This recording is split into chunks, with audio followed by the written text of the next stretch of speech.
Selamat malam Pak Silas, bagaimana kabar hari ini, sehat ya? Iya, puji Tuhan baik, sehat.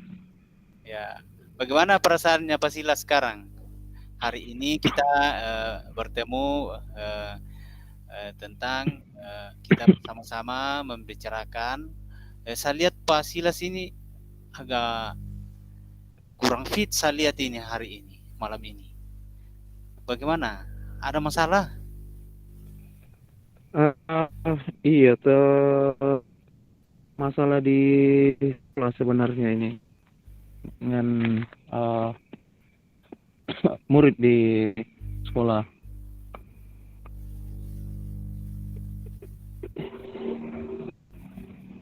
Iya, jadi memang saya apa namanya bisa dengar Pak suara saya?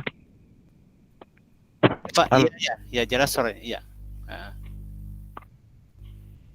Iya betul. Ini terkait dengan apa ya masalah di sekolah tentang eh,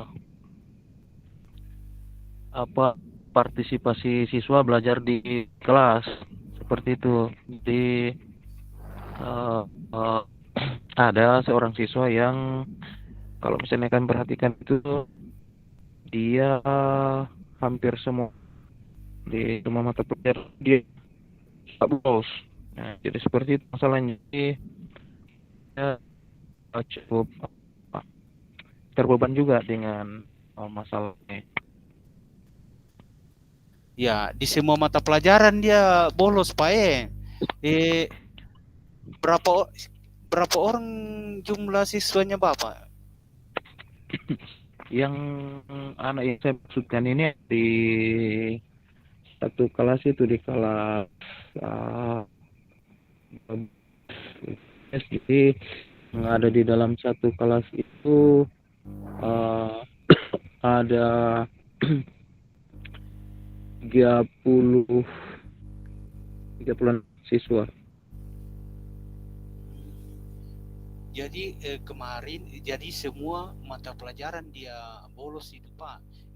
Karena Ham, Bapak sudah pernah berkomunikasi dengan orang tuanya itu anak itu. hampir ya hampir semua mata pelajaran. Jadi bagian besar pelajaran itu dia dia solusi seperti itu. Jadi memang karena ini terus terang menjadi apa namanya perhatian khusus dari uh, rekan-rekan guru yang lain karena memang hampir semua mata pelajaran. Tapi uh, ya jadi memang salah satunya yang kami lakukan itu adalah menyurati atau bersurat kepada orang tuanya untuk bicarakan hal ini karena pada saat anak ini dipanggil dia apa namanya selalu lari. Jadi salah satunya cara yang kita lakukan salah satunya adalah dengan bersurat menyurati orang tuanya. Juga karena dalam beberapa kali persuratan itu orang tuanya hampir tidak pernah hadir. Masalah juga memang itu menjadi dilema juga, bukan bukan cuma saya tapi hampir semua guru lah di sekolah itu di masalah. Iya, setelah tadi Bapak melakukan undangan terhadap orang tua, kira-kira kalau komunikasi dengan teman-temannya Pak, teman-temannya yang dekat, mungkin bisa kita mengetahui latar belakang dari orang tuanya bagaimana, karena mungkin biasa juga eh, ada faktor dari orang tua atau faktor psikologi daripada anak itu sehingga dia lambat mungkin. Kalau ini anak Pak, dia naik apa, dia ke sekolah Pak? Naik motor. Oh, naik motor ya. Iya. Iya, kalau misalnya di anu dari latar belakang orang tuanya bagaimana Pak? Kalau Bapak perhatikan bagaimana? Iya, dari informasi yang saya dapatkan, ya secara seluruh, kalau misalnya dilihat, kalau misalnya kita mau menilai, artinya kita nilai secara keseluruhan barangkali, secara ekonomi mungkin cukup bagus, tapi yang saya dari informasi yang dapatkan memang apa namanya faktor komunikasi barangkali dengan orang tua di rumah yang agak kurang, karena menurut informasi yang saya dapatkan itu memang uh, orang tuanya itu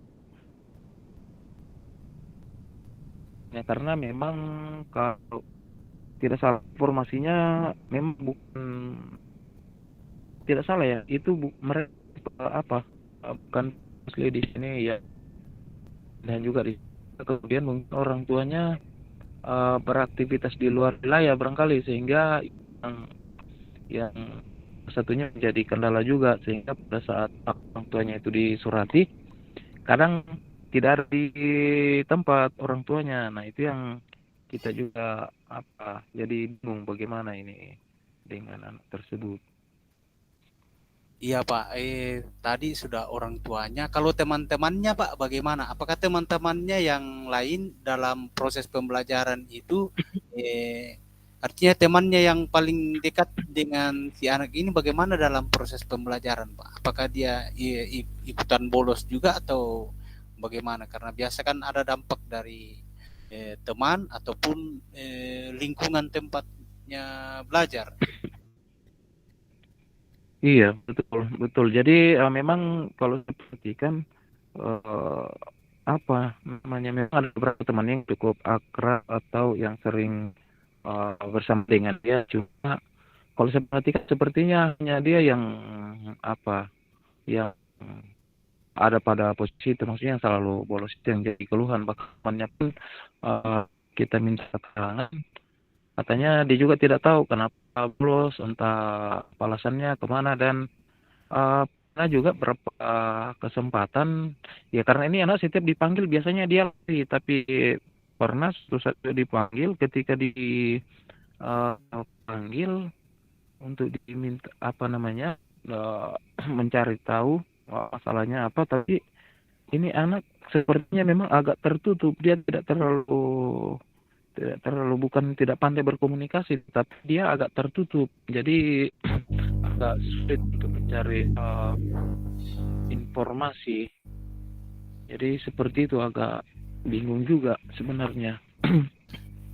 Ya, dalam proses belajar mengajar tadi itu baik dari kita mengidentifikasi dari orang tuanya, teman-temannya, lingkungan belajarnya, eh, dalam menghadapi hal seperti ini mungkin ada Bapak punya rencana ke depan bagaimana strategi Bapak sehingga anak tersebut eh, sudah bisa rajin. Adakah strategi-strategi yang Bapak bisa lakukan nanti untuk supaya anak ini bisa rajin kembali belajar dengan teman-temannya di dalam kelas?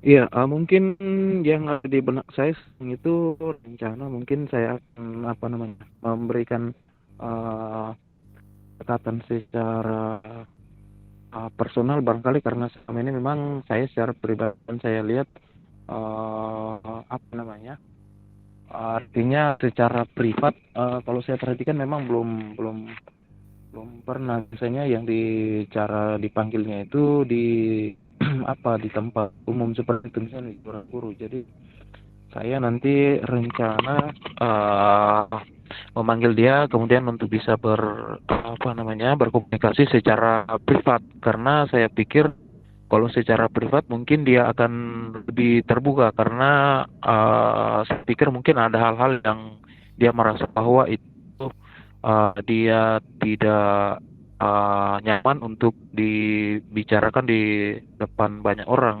Jadi saya berpikir kalau misalnya dia percakapan yang sifatnya lebih privat, mungkin dia akan lebih sedikit terbuka, sehingga mungkin bisa mendapatkan gambaran masalah yang dihadapi dan kemudian bisa membantu dia keluar dari masalah dan bisa memberikan solusi supaya dia tidak lagi menjadi seperti itu, dalam artian dia tidak lagi bolos untuk semua mata pelajaran itu. Seperti itu yang saya rencanakan. Iya, luar biasa sekali tadi rencananya Pak Silas tentang akan mengadakan privat dengan anak tersebut, sehingga anak tersebut mudah-mudahan nanti apa yang Pak Silas rencanakan berjalan dengan baik.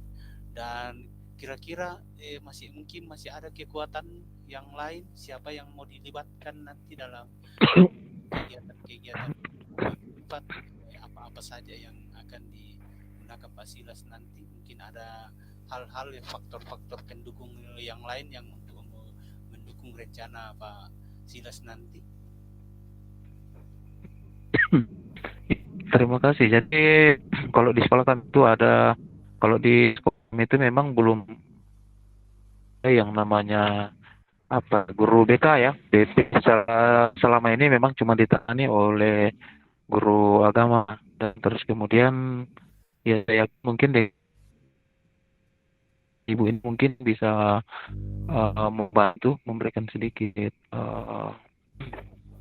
saran atau pendekatan-pendekatan sifatnya dalam tanda petik lebih humanis lagi, yang sifatnya pendekatan pribadi. Dan saya pikir saya bisa menerapkan barangkali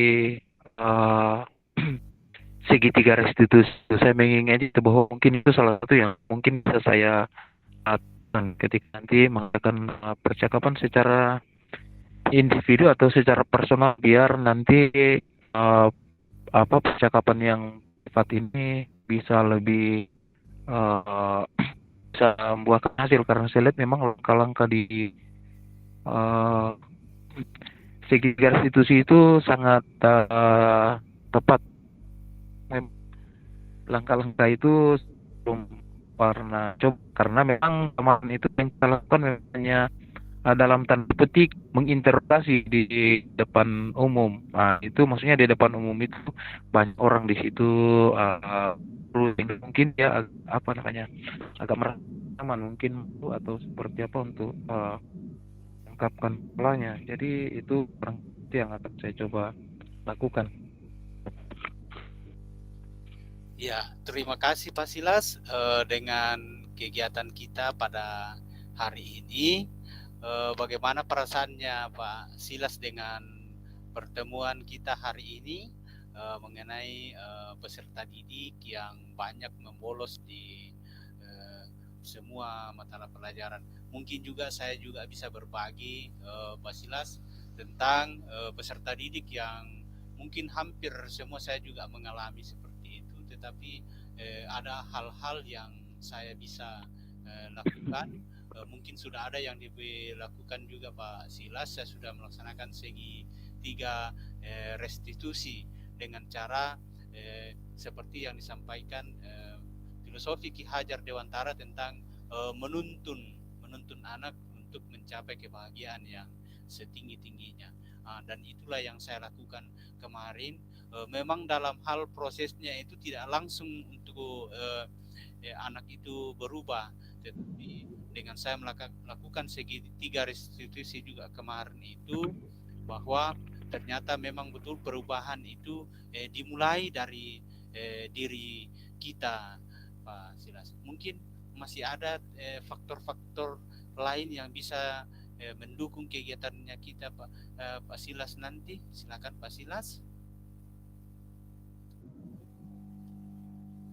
Ya, saya pikir barangkali yang paling tepat itu tadi pendekatan secara video, karena memang seperti yang saya katakan tadi bahwa selama ini pendekatan-pendekatan yang dilakukan itu sepertinya memang sifatnya sangat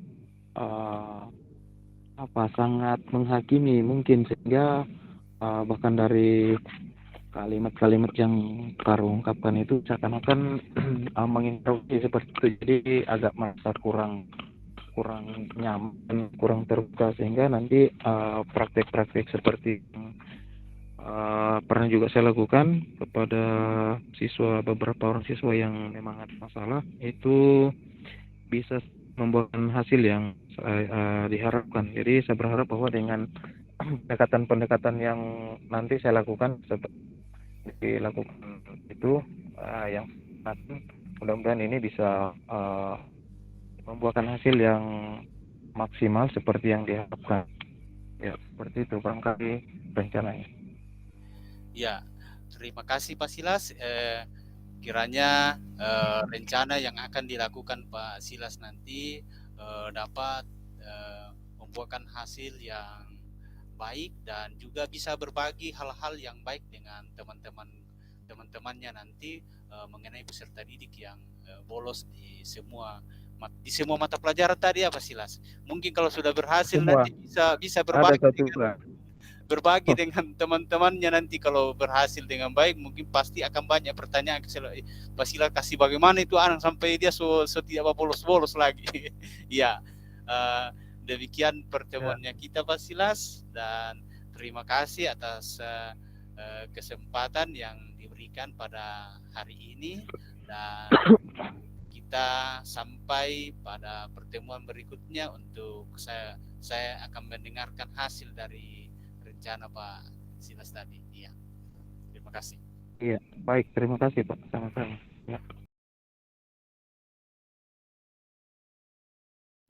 Halo Herwanto, selamat malam. Iya, Iya, selamat malam Pak Silas.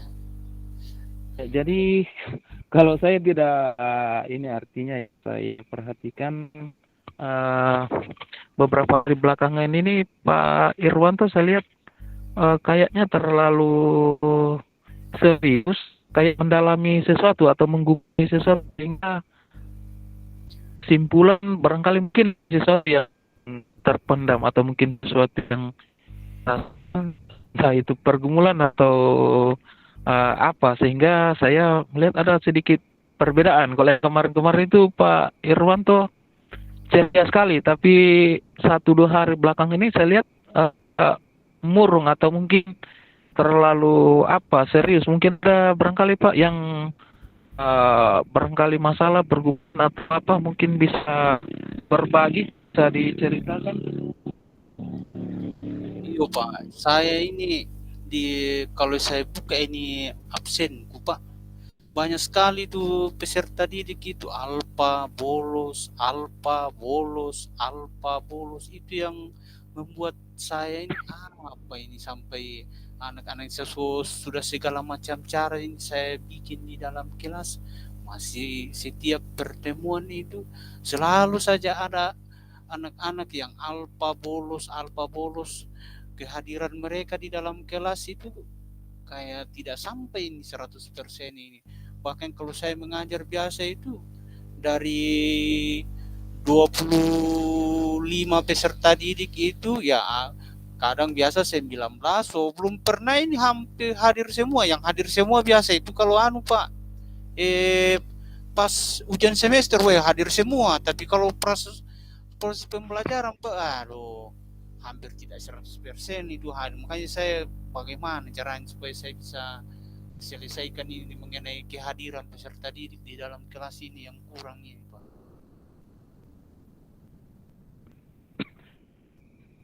Oh begitu ya, begitu ya. Kalau misalnya di kelasnya Bapak itu, kalau misalnya Pak perhatikan, apa bolosnya itu di semua mata pelajaran atau pelajaran tertentu saja, atau mungkin bolosnya itu kalau yang selama ini Bapak perhatikan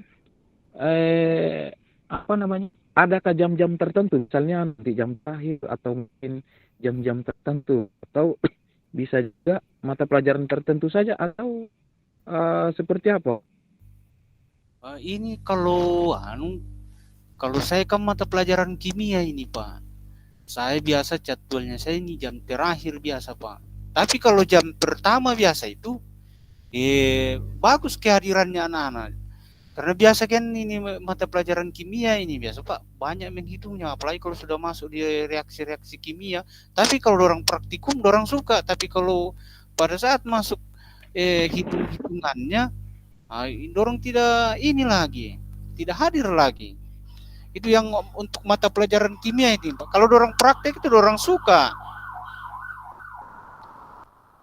Hmm,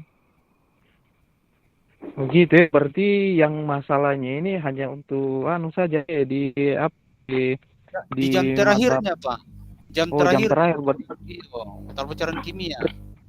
di mata pelajarannya Ya, di jam terakhir, kemudian di apa namanya? Apakah yang bolos itu itu saja, maksudnya cuma siswa itu, atau apa namanya, mungkin hari ini si A yang bolos di jam terakhir ini, kemudian berikutnya si B yang bolos, atau cuma A itu saja yang bolos itu? ini tidak tertentu ini peserta didiknya yang bolos. Kadang si A yang bolos, kadang juga dia hadir, kadang si ini juga yang hadir. Tapi kalau saya lihat ini Pak, bermasalah ini saya punya jam terakhir ini. Kalau saya lihat ini Hmm. saya punya jam ini bermasalah kalau kayaknya jam terakhir ini. Saya lihat mempengaruhi kehadiran peserta didik ini kalau ini yang jam terakhirnya itu Pak. Iya, berarti kalau tidak salah menyidik, kalau dari yang Pak itu ceritakan, Pak, barangkali bisa gambaran ini dari perspektif saya, Bapak, ya. Saya lihat ini karena Bapak tadi menyampaikan ini siswa bolosnya itu rata-rata ketika pelajarannya itu materinya tentang berhitung, materi tentang materi pertama berhitung, dan kalau misalnya eh, praktek lebih lebih senang, dalam artian mereka banyak yang hampir semua hampir sekali. Untuk hal ini, uh, uh, selama ini untuk mengatasi masalah itu, apa yang Bapak sudah lakukan? Maksudnya dipanggil kayak itu anak-anak atau seperti apa, sehingga bisa dicari tahu kenapa bisa bolos. Artinya selama ini apa yang sudah dilakukan? Ya, rencana saya mau lakukan nanti ini Pak, saya akan berencana untuk mengobservasi gaya belajar peserta didik Pak. Karena saya ternyata ini anak-anak kalau saya lihat ada yang suka itu kalau saya menjelaskan di dalam itu dia suka. Ada juga yang kalau saya sudah membuat rencana-rencana proses pembelajaran, kalau misalnya disuruh mencari di internet, dia suka juga kalau dia situ. Tapi kalau saya jelaskan, bermain dia. Tetapi kalau misalnya dia baca di di Google atau di YouTube, ternyata dia suka juga. Ada juga ini anak-anak seperti yang saya sudah sampaikan tadi itu. Kalau kita praktek itu di situ mereka semua itu misalnya saya praktikum tentang laju reaksi. Woi, suka sekali dia situ kalau dia di praktikum saya laju reaksi. Dia pokoknya dia tidak bergerak, tapi ada juga yang ini dia suka dia kalau dia dengan saja dijelaskan di papan tulis itu dia mengerti, tapi ada itu peserta didik, tapi kalau kita praktikumkan dia suka. Jadi itu rencana saya nanti, saya akan observasi tentang gaya belajar peserta didik Pak. Jadi saya akan memberikan semacam eh, kegiatan-kegiatan untuk tugas-tugas Pak, yang mana mereka suka. Misalnya tentang materi tentang laju reaksi, saya suruh mereka ada yang buat dalam buku makalah, ada yang buat dalam bentuk video, ada yang buat dalam bentuk alatnya, dan ada yang langsung praktek. Saya bilang saya berikan kebebasan kepada mereka, eh, mana yang dia suka nanti itu kegiatan pembelajarannya, sehingga nanti setelah mereka melakukannya itu Pak, saya akan sudah mengetahui peserta didik gaya belajarnya mana yang auditori, mana visual, dan mana yang kinestetik dari hasil pekerjaannya mereka tadi itu Pak. Ya, itu rencana saya mau lakukan nanti Pak.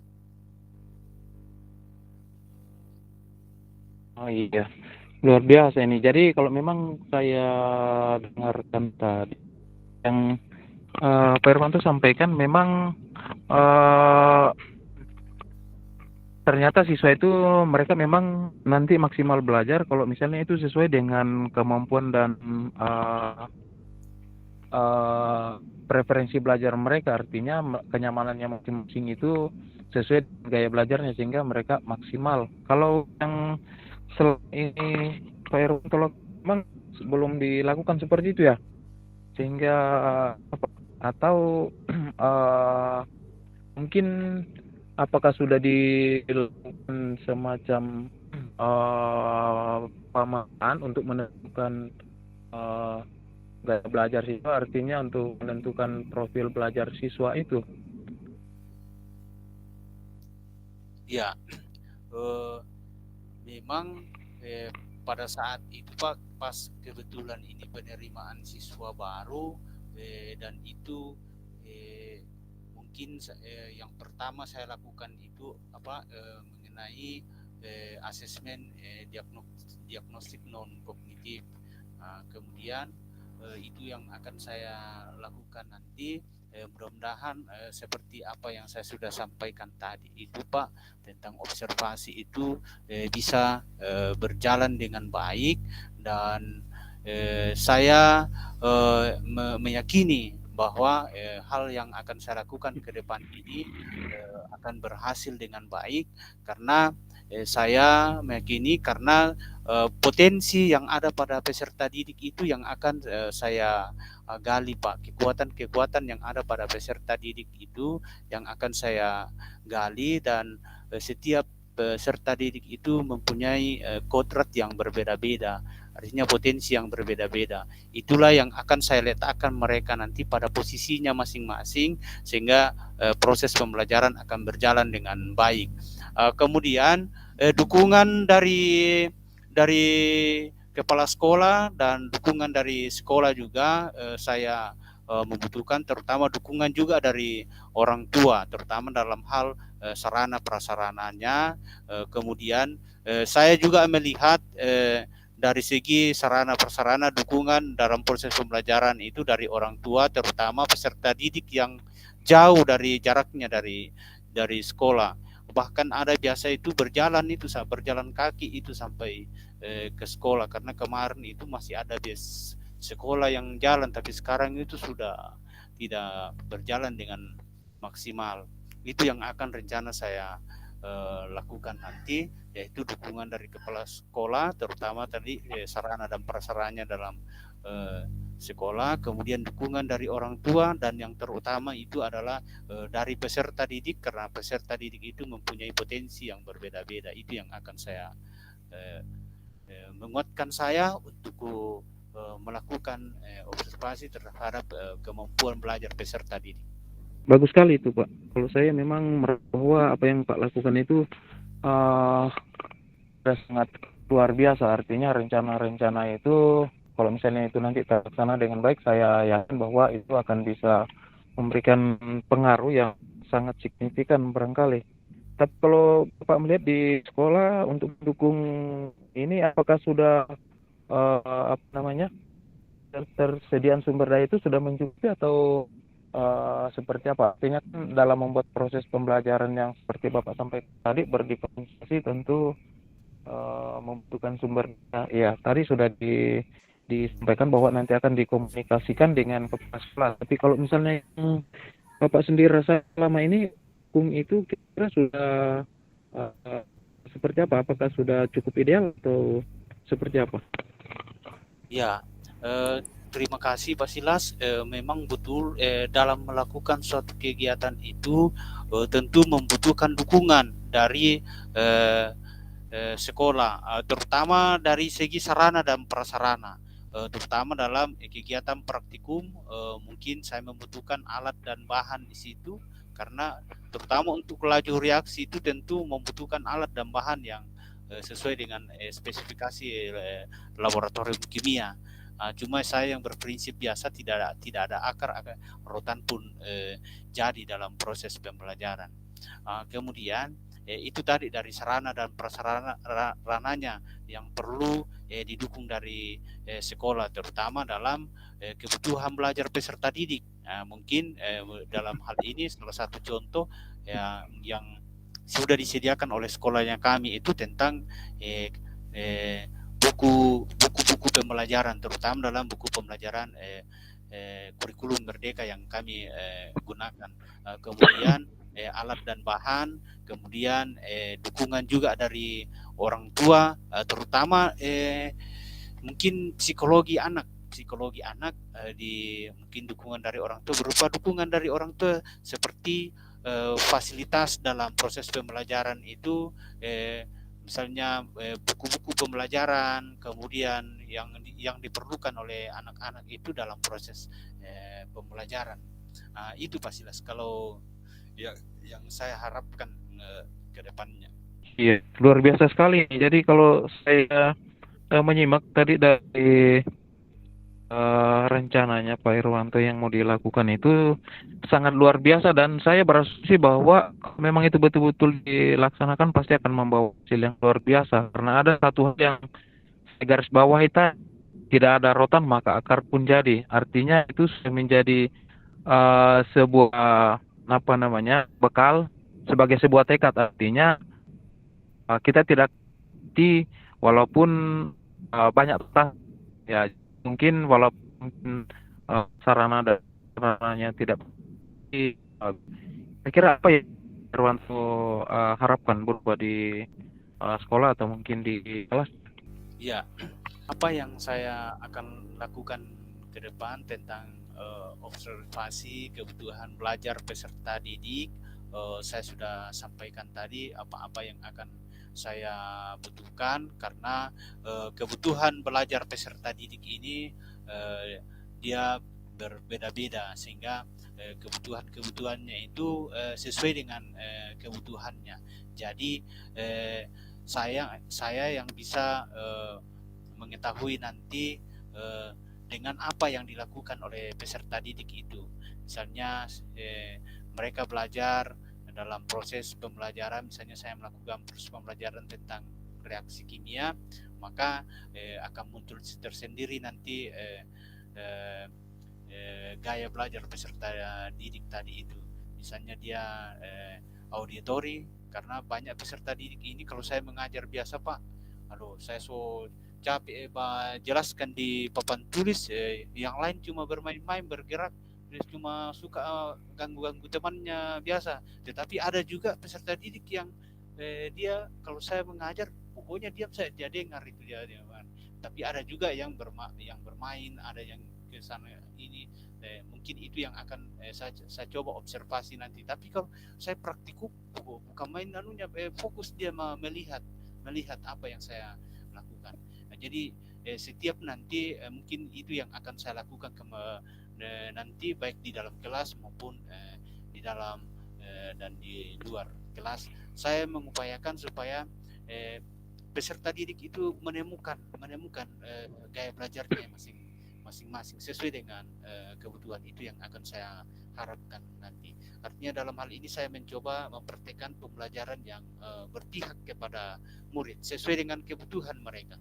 Jadi satu kali penguatan dari saya, ini menjadi apa namanya bekal yang sangat luar biasa yang bisa barangkali menjadi kekuatannya Pak Irwanto, karena ada banyak sekarang guru itu yang merasa bahwa ketika melakukan pembelajaran mereka menemui kendala, selalu alasannya seperti tidak ada bahan lah, tidak ada alat, tidak ada, sehingga mereka stuck di situ. Dan tadi saya melihat Pak Irwanto cukup kreatif, seperti Bapak tadi sampaikan bahwa tak ada rotan akan pun jadi. Ini menunjukkan bahwa sudah tekad yang sangat kuat, artinya apapun rintangan tentu akan tetap dijalani.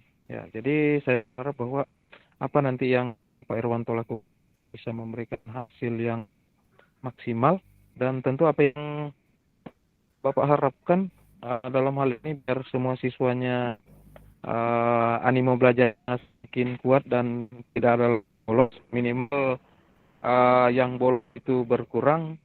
Yakin deh akan cara-cara serta pendekatan tadi, saya pikir itu bisa akan membantu.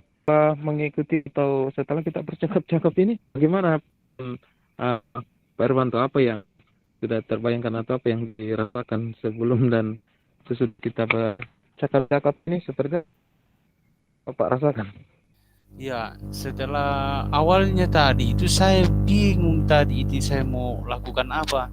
Tapi setelah saya bercakap-cakap tadi dengan Bapak, saya merasa apa yang saya alami tadi itu saya menemukan solusi dari eh, masalah yang saya hadapi tadi itu. Mudah-mudahan solusi yang saya rencanakan nanti ini berhasil, Pak. Dan kalau berhasil mungkin ya perasaan saya akan berdampak kepada diri saya dan berdampak juga kepada anak murid-muridnya saya, di mana saya meletakkan posisi mereka pada tempatnya. Mungkin mereka kemarin itu belum menemukan posisinya mereka, tetapi setelah mereka menemukan posisi belajarnya, Pak, pasti mungkin eh, eh, peserta didik tersebut merasa senang dan bahagia. Dan begitupun juga saya akan melihat bahwa memang betul proses pembelajaran itu bukan hanya di dalam kelas, tetapi bisa juga dilakukan di luar kelas, bisa di dalam laboratorium, bisa dengan berada di luar daripada di dalam kelas itu, bisa di luar kelas. Itu, Pak. Terima kasih. Setelah Bapak menyampaikan rencananya tadi itu, saya yakin bahwa masalah yang tadi itu rasakan akan dapatkan jalan keluar dan bisa kembali ke kondisi yang Pak harapkan. Nah, itu berasa mau baik. Dan sih Pak itu saya mau berbagi karena akan menjadi inspirasi juga ketika ini laksana. Ya, jadi itu barangkali yang bisa saya sampaikan dan tentu harapan saya bahwa apa yang Pak Irwanto lakukan itu akan berjalan sesuai yang diharapkan dan terima kasih Pak Irwanto sudah mau berbagi masalahnya. Ya, mungkin ada lagi yang ingin disampaikan Pak? Setelah melakukan komunikasi tadi dengan prinsip coaching, saya merasa apa yang saya cari-cari selama ini dan sekarang ini mungkin kedepannya saya akan lebih berefleksi lagi mengenai prinsip-prinsip coaching, bahwa dalam prinsip coaching itu kita bisa menemukan permasalahan-permasalahan baik dari dalam dirinya kita maupun yang ada di sekitarnya kita,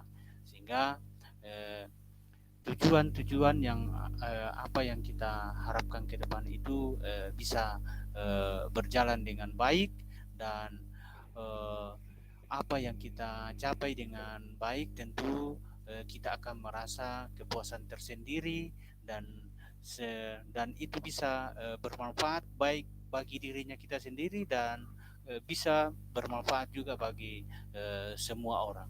Terima kasih Pak Irwanto telah memberikan pengalaman dan juga inspirasi dalam percakapan kita ini. Ya, sampai ketemu barangkali di percakapan berikutnya Pak Irwanto. Terima kasih sudah berbagi. Oke, terima kasih. Ya, selamat malam. Ya, selamat malam.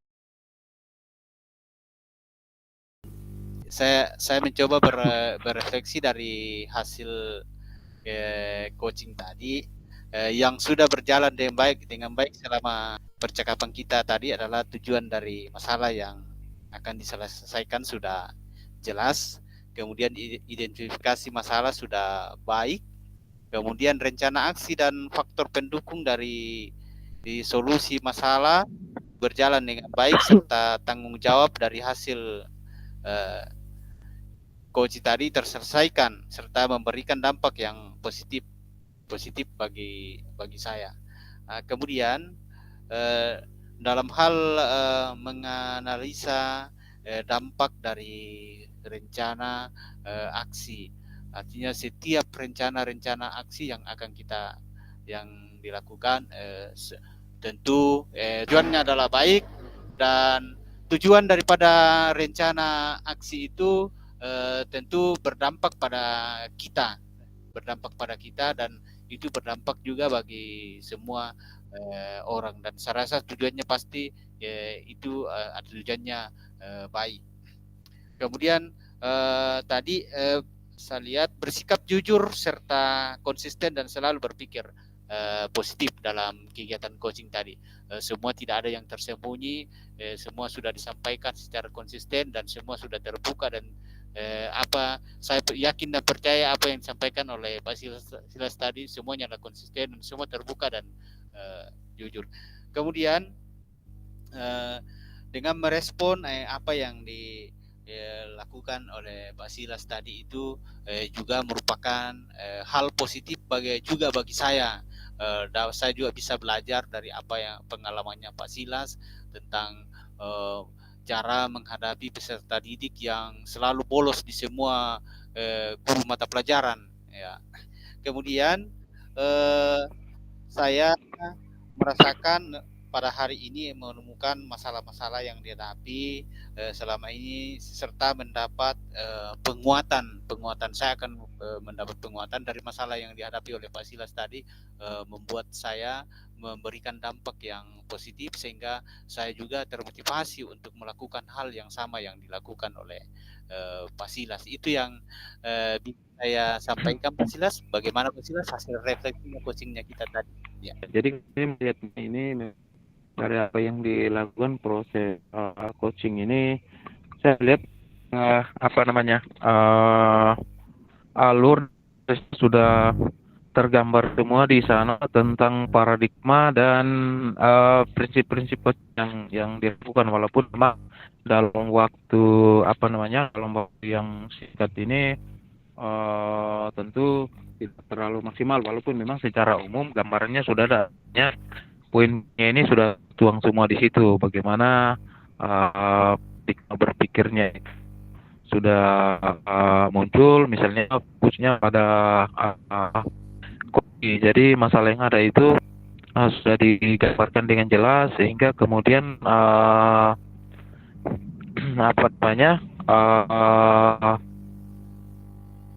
gambarnya itu sudah ada, ya fokusnya pada kunci, kemudian tidak terjadi yang seperti tadi sudah sampaikan Ibu Koordinator, bahwa jangan sampai nanti ketika ada seseorang yang coachingnya bercerita malah jadi curhat balik. Ya, jadi saya merasa bahwa itu sudah lakukan, dan kemudian prinsip sikap terbuka dan rasa ingin tahunya ini terbukti bahwa dengan pertanyaan-pertanyaan tadi yang kita munculkan itu ada rasa terus yang tinggi di situ, saya ingin tahu yang tinggi, sehingga kemudian ya mungkin disampaikan oleh coaching, bukan hanya nanti coachingnya sendiri, tapi ada juga hal penting yang bisa didapatkan oleh coach dari situ. Kemudian peluang-peluang yang ada itu mampu melihat peluang baru di masa depan. Mungkin selama ini kekuatan-kekuatannya belum sempat tereksplor, itu muncul dengan apa yang tadi. Kemudian alurnya ya, barangkali kalau secara pribadi saya merasa bahwa dalam percakapan tadi itu hati-hati, karena menganalisa tadi dengan poin-poin perbedaan antara coach, antara membedakan antara coaching kemudian mentoring, dengan artinya selama ini memang yang saya lakukan ketika melakukan cakap sebenarnya untuk coaching, tapi adalah kadang-kadang kita lebih bersifat mentoring, atau mungkin lebih posisikan sebagai fokusnya tidak terlalu fokus pada coaching, sehingga ada kehati-hatian lihat apakah nanti yang saya lakukan ini sudah benarkah dia ada di posisi sebagai seorang coach, atau mungkin mentor, atau mungkin orang supervisor, atau seperti apa. Tapi secara umum saya melihat apa yang kita ini sangat bermanfaat, terutama nanti ketika pada praktik nyata di sekolah. Kita sudah ada gambaran bahwa yang coaching itu adalah proses seperti ini, dan kalau kita posisikan sebagai seorang coach seperti ini, supaya nanti ya artinya prinsip coaching itu memang bisa terjadi dalam percakapan itu, barangkali yang bisa saya rasakan dan mungkin bisa saya refleksi. Ya, barangkali seperti itu kok dari saya tentang refleksinya secara umum, secara pribadi. Yang hal yang saya mau tingkatkan itu tadi, jadi lebih hanya memunculkan pertanyaan yang negatif dan itu harus, apalagi di karena tentu agak beda kalimatnya, pendekatannya digunakan ketika berhadapan dengan siswa juga dengan guru. Ya, terima kasih Basilas. Itulah hasil refleksi baik dari saya sendiri dan Basilas. Kiranya apa yang kita lakukan pada malam hari ini dapat bermanfaat bagi kita dan bisa juga kita berbagi hal yang baik kepada orang lain. Demikian, selamat malam.